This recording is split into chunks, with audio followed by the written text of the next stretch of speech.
And just like that, we're back. You see the title, you see what we're talking about, you see what it is. So let's just get right into it. Now you're probably thinking, Raheem, what the hell are you talking about? Like, what do you mean the hip hop starting in the South? Walk with me. Now, obviously, we know that the genre that we know as hip hop started in the Bronx, specifically the South Bronx. We know that. That's not to be debated. The question that I'm posing is, 'cause I've been thinking about this for a while. This is just the type of stuff that goes through my head from time to time. And I was thinking about, I'm like, is it possible that the real genesis, it's almost like when you have, like, let's say you're born in St. Louis, but your parents are from Indochina. You feel me? Those are your roots. Those are your true roots. Like, is back to Indochina. You might have been born and raised in St. Louis, but excuse me, your family all comes from this part of the world. So a lot of the customs and everything that you're seeing in your household is going to come from your parents. Same concept with hip hop. Now, let's just do a little bit of history. Like I said, it's going to be an educational joint, and we'll see how long this video is. I'm not even sure how long this video is going to go because it depends on just how, if the spirit takes over, so to speak. Um, the way hip hop came about, and peace to Black Dot. If you really want to get like a better understanding of it, get Hip Hop Decoded from Black Dot. Beautiful, beautiful book. He's actually going to be in Jersey tomorrow. I'm not going to be able to go, but I'd love to see one of his lectures one day. When we talk about hip hop, what we got to keep in mind is that what made hip hop unique from every other genre was that it was a combination of every other genre of music, American made music, and it all combined into one. That's why you can you can blend hip hop with country music, rock, reggae, Afro beats, pop. You can literally merge it with anything. You can't merge hip hop uh rock with salsa. You feel me? You can literally mix hip hop with anything. It's an all purpose thing. It's almost like wearing black. You can wear it in anything. That's what hip hop is. When hip hop first came around, it came about in a time where in New York City, in a lot of places in the country, but specifically in New York City, it came in a time when my dad's generation, which would have been boomers, because hip hop came around like in like '73, I think. Yeah, could be. Yeah, 'cause we just had the 50th anniversary, so it was like the early '70s. So this would have been like boomers, like boomer generation, people that was born like in like the '50s into the '60s. That came about. When hip hop was made, there was no instruments in the schools. There was no instruments. People wasn't learning about music theory, any of that type of stuff. You really had to go through church, and we're gonna get to that in a minute. But there was no instruments or anything. And really, if when you really get down to it, because it's been around for 50 years, so you have had a lot of experts that have been able to like really get into the nooks and crannies of it, as far as like where it came from, and like the government involved with the CIA, all kinds of stuff. It's really like a real rabbit hole for real, as far as like where hip hop came from, how it was like a device used for mind control. It's insane. But when you get into how hip hop was invented, it was really like social. It was really like a social experiment, for real, for real. Because what the powers that be did was they said, we're gonna take out the instruments, we're gonna take out all this stuff, all these music classes, all this stuff, and let's just see what they do. Because the thing about melanated people, especially when you're talking about melanated Americans, true Americans, so-called black people, Moorish people, Indians, whatever, like the original people from here, original melanated Moorish people that are from North America. We're magical people. We're gonna be able to make it do what it do. We can create anything out of thin air. We can literally create magic out of thin air.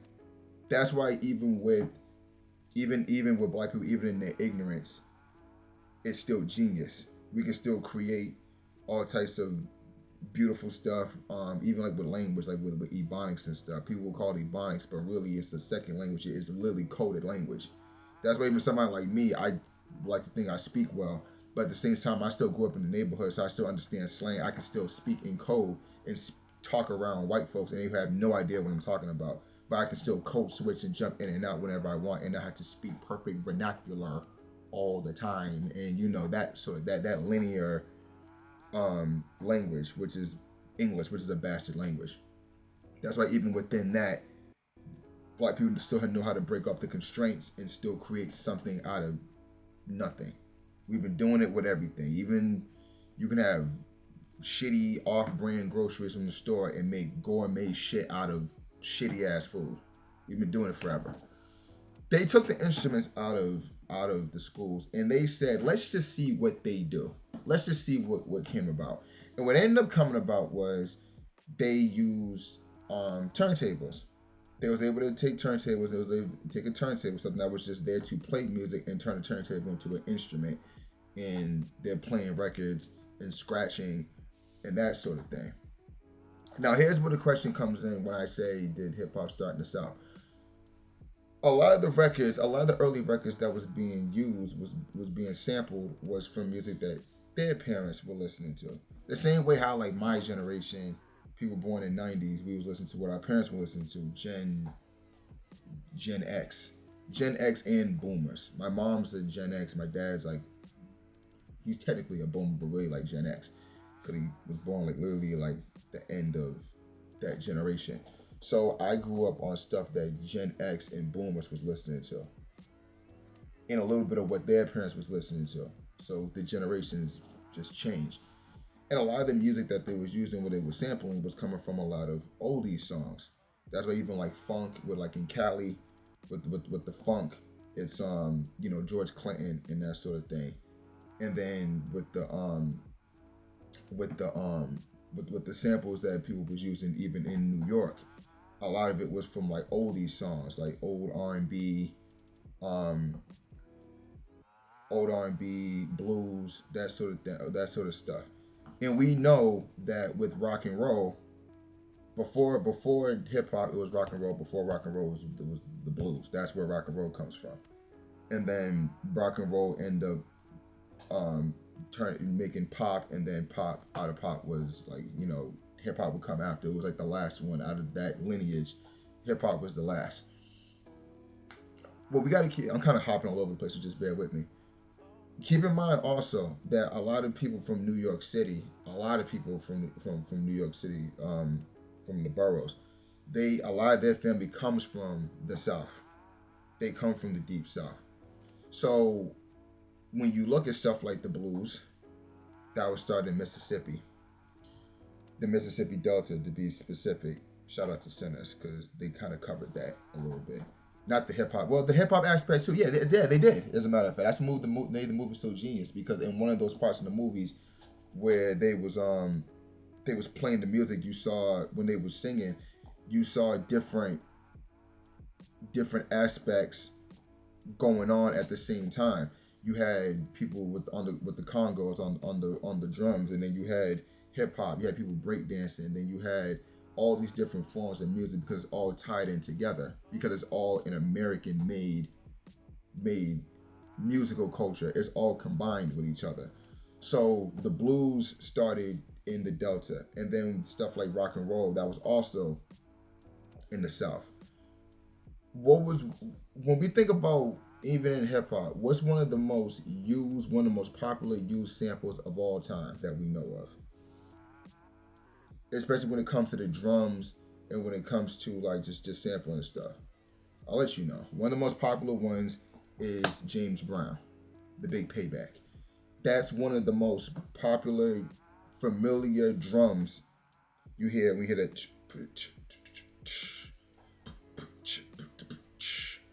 Dude, like when you hear that, you know. I got you. Hold on. Y'all should be able to hear it. We'll only play a little bit. We're not gonna play too much.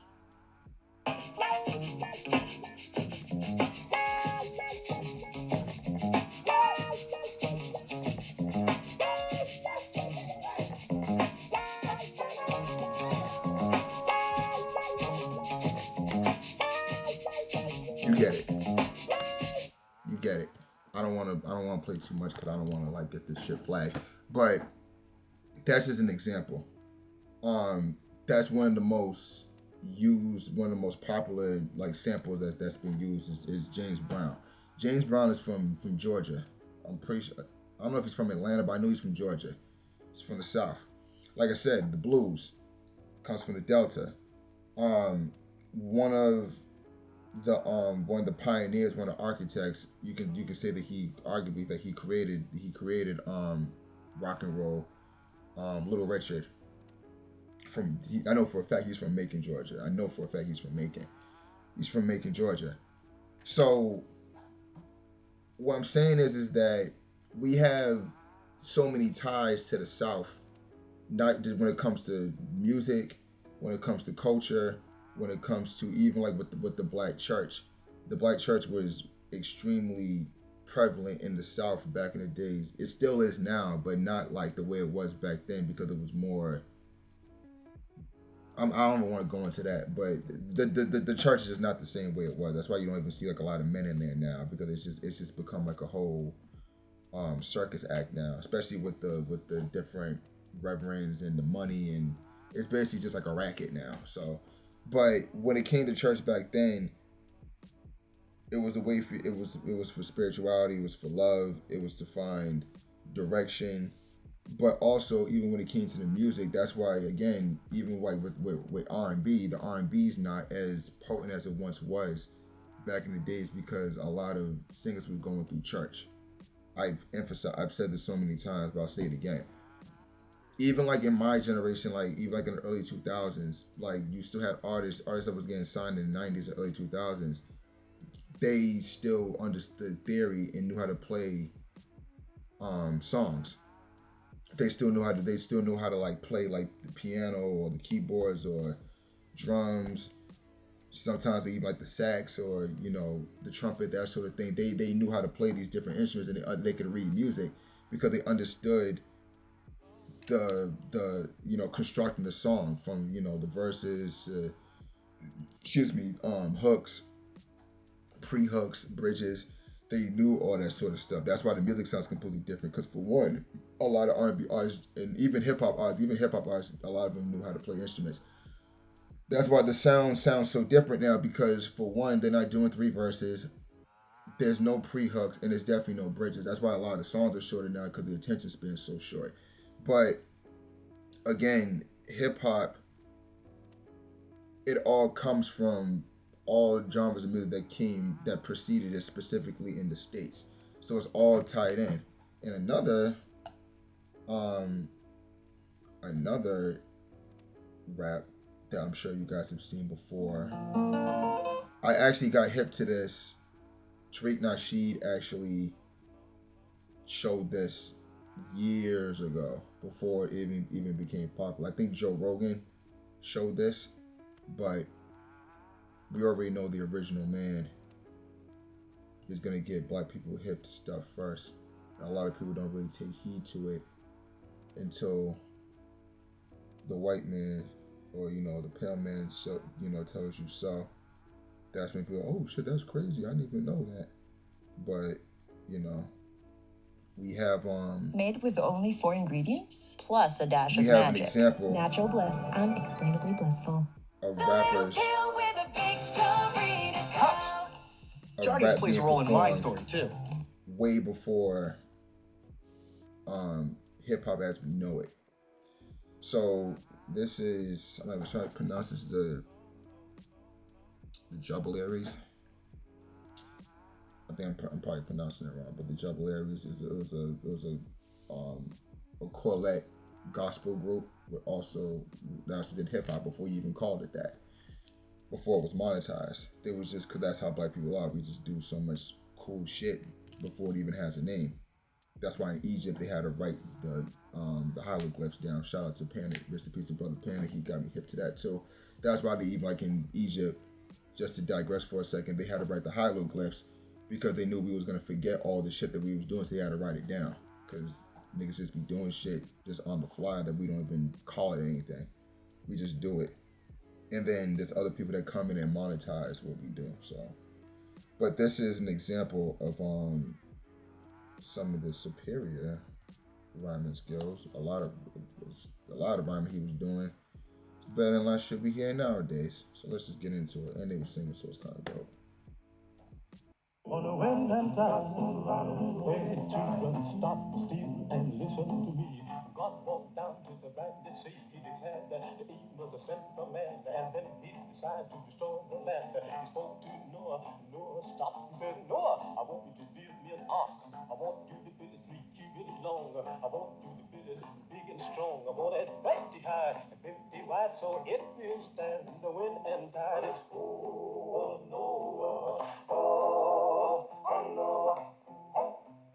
Noah, I got to go to ride on the wind tide, but there's an oh, Noah, I got to go to ride on the wind tide.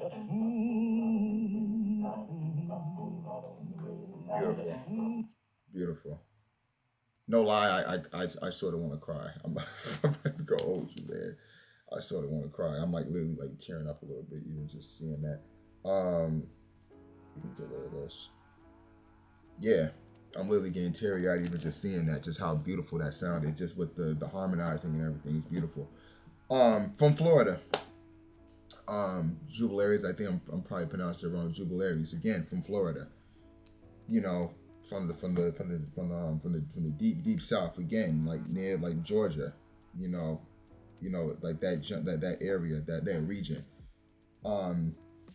Yeah, so it just made me think, especially because I want to say not early 2000s. I want to say, you guys can say in the comments too. You probably know better than I do. I'm trying to think when the pendulum completely swing, where the South was really running hip hop, because the first time I got introduced to hip hop, I'm not hip hop. I really got introduced to Southern hip hop was Outkast. My dad got me hip to so much music growing up. That's really like where a lot of my knowledge comes from too. My aunt and my dad. But my dad introduced me to a lot of music, and that's where like the fascination started with rap. But he gave me Southern Playlistic Cadillac Music. He let me hear it, and that shit is ridiculous.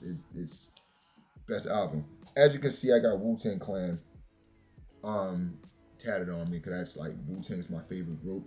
But Outkast is right, comes right after Wu-Tang. It's kind of tied, to be honest with you. But because Wu-Tang Clan was just, because I'm from up north, so I'm kind of biased, and because of just the influence, especially because that first set of solo albums that came first, including 36 Chambers and Wu-Tang Forever, that reign of albums that RZA was doing from 93 to 97, you'll never see again. So Wu-Tang would have to win. But if we're talking about the best, like one of the best groups ever, Outkast is arguably like the best rap group ever. If we're talking about duos, they're easily the best rap group ever. If we're talking about duos. And Big Boy's actually my favorite out the duo personally. I love Andre. Andre's an alien, but I just like Big Boy's shit. I don't know if because we're both Aquarius or Big Boy's one of the coolest rappers I've ever seen. Like how he his style and his slang and the way he puts it together and his style and everything. Because he actually influenced my style a little bit. If you listen to a lot of my early records, you can tell like I was listening to a lot of Big Boy. I listened to a lot of Outkast when I was younger. But I don't even know what I was talking about. But I was saying, so I'm not sure exactly when it came to a point where with the southern region was completely running hip hop, because Outkast came out with their shit with the Southern Playlistic ATLians. That's when they had won that award for, I think, best rap album for ATLians. I think they won an award. I think that's like around the time when the East Coast, West Coast thing was popping off and people wasn't really taking them serious. And then, not too long after, that's when Cash Money came, No Limit, and they completely changed how we even sell our music, how we sell music. That's why even rappers like me selling their albums and selling physical CDs. It was going on up here, but down south and like the West Coast, where they didn't have like Def Jam and all these record labels just right there. They had to sell their music and they had to get their own shit popping because they didn't have like record execs in there. And that right there shows me, even with that, how the spirit of hip hop is really in the South, because even how they make their music and how it's distributed and how they listen to it and how it can become, how it's like a regional thing. It has so much regional power. Just shows how the spirit is strong in the South when it comes to the music. So even like people like DJ Screw. DJ Screw was doing his thing in Texas and that shit was bubbling, and then after he died, that shit just went everywhere. But it started just right down there and completely made a whole different genre of music out of what we already had, which was hip hop. And then the sub genre was chopped and screwed, was screwed up music. So we can actually make a strong argument that it kind of really did start in the South, because like I said, when you talk about the genres of music, rock and the blues that preceded it, and then when you talk about all the sampling that came from rock and roll and the blues, and then all the prevalent artists that came before that, and then even like again, a lot of people that migrated from New York, a lot of their parents, and these rappers that's from there, a lot of their parents migrated from the South.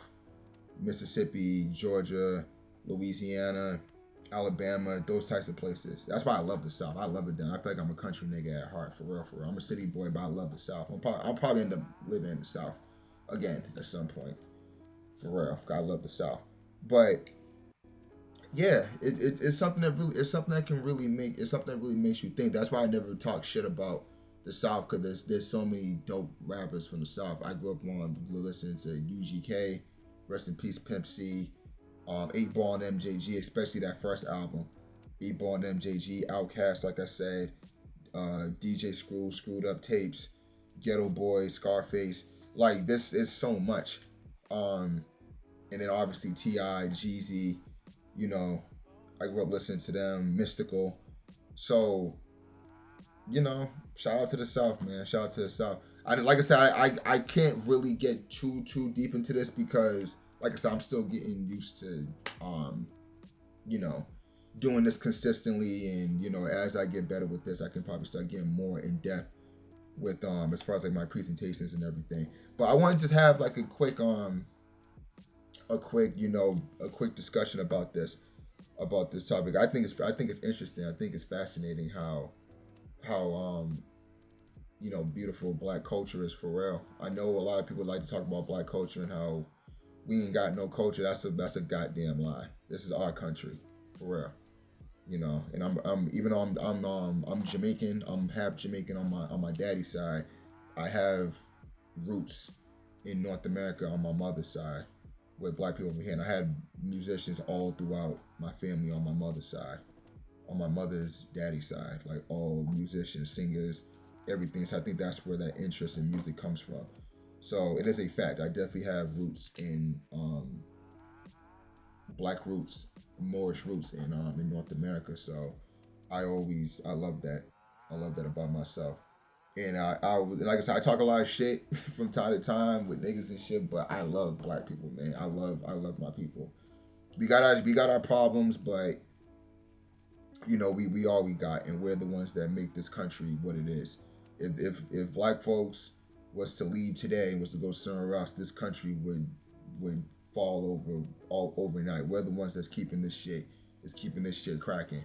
Whether we're being constructive, or even like again, even in our ignorance, we're able to create magic. We're able to create something beautiful.